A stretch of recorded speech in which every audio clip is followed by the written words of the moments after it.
Laban se leva de bon matin, et il embrassa ses petits-enfants. Il les bénit, puis s'en retourna chez lui. Jacob se mit en route, et des anges de Dieu vinrent à sa rencontre. À leur vue, Jacob déclara: C'est le camp de Dieu. Puis Jacob envoya des messagers devant lui vers son frère Ésaü.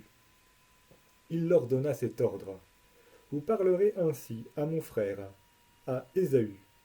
Ainsi parle ton serviteur Jacob. J'ai séjourné chez notre oncle Laban, comme un immigré, et j'y suis resté jusqu'à présent. Je possède des bœufs et des brebis, du petit bétail, des serviteurs et des servantes. Je t'en informe, afin que je trouve grâce à tes yeux. Les messagers revinrent vers Jacob et dirent: Nous avons trouvé ton frère Ésaü. Lui aussi marche à ta rencontre avec 400 hommes. Jacob eut très peur, et l'angoisse le saisit. Il partagea en deux les gens qui étaient avec lui, le petit et le gros bétail, ainsi que les chameaux. Il se disait: Si Ésaü attaque un camp et le saccage, l'autre camp pourra en réchapper.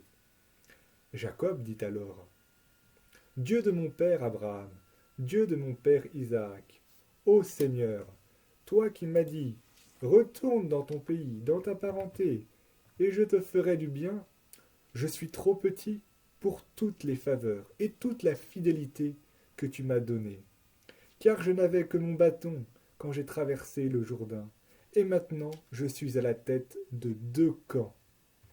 Délivre-moi donc de la main de mon frère, car j'ai peur de lui. J'ai peur qu'il ne vienne me frappe, et frappe mes enfants. Or toi, tu m'as dit: Je te comblerai de bienfaits, je rendrai ta descendance comme le sable de la mer, qu'on ne peut dénombrer tant il y en a. Jacob passa la nuit à cet endroit, puis sur ce qu'il avait acquis, il préleva un présent pour le donner à son frère Ésaü. 200 chèvres, 20 boucs, 200 brebis et 20 béliers. 30 chamelles laitières avec leurs petits, 40 vaches et 10 taureaux, 20 ânesses et 10 ânons. Il confia les bêtes aux mains de ses serviteurs, troupeau par troupeau, et leur dit: Passez devant moi, et vous laisserez un espace entre chaque troupeau. Puis il donna cet ordre au premier serviteur: Quand mon frère Ésaü te rencontrera et te demandera: À qui appartiens-tu? Où vas-tu? À qui appartient ce troupeau qui est là devant toi? Tu répondras: À ton serviteur, ton frère Jacob. C'est un présent qu'il t'envoie. Et le voici lui-même derrière nous. Il donna le même ordre au deuxième, puis au troisième, bref, à tous ceux qui marchaient derrière les troupeaux. En effet, Jacob disait: Ainsi j'apaiserai sa colère avec tous les cadeaux qui m'auront précédé, et je pourrai paraître devant lui. Peut-être me fera-t-il alors bon accueil. Ainsi, le présent précéda Jacob, et lui-même passa la nuit au camp. Cette nuit-là, Jacob se leva. Il prit ses 2 femmes, ses 2 servantes, ses 11 enfants, et passa le gué du Yabok. Il leur fit passer le torrent, et fit aussi passer ceux qui lui appartenaient. Jacob resta seul. Or, quelqu'un lutta avec lui jusqu'au lever de l'aurore.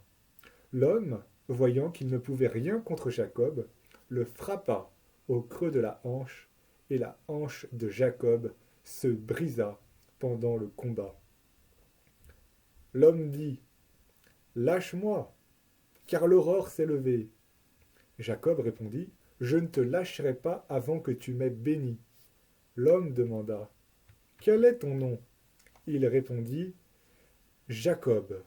Il reprit: Ton nom ne sera plus Jacob, mais Israël, c'est-à-dire Dieu lutte, parce que tu as lutté avec Dieu et tu l'as emporté.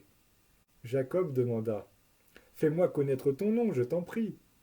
Mais il répondit: Pourquoi me demandes-tu mon nom? Et là, il le bénit.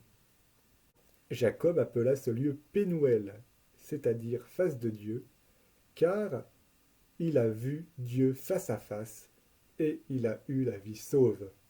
Au lever du soleil, il passa le torrent à Pénouel, mais il resta boiteux de la hanche.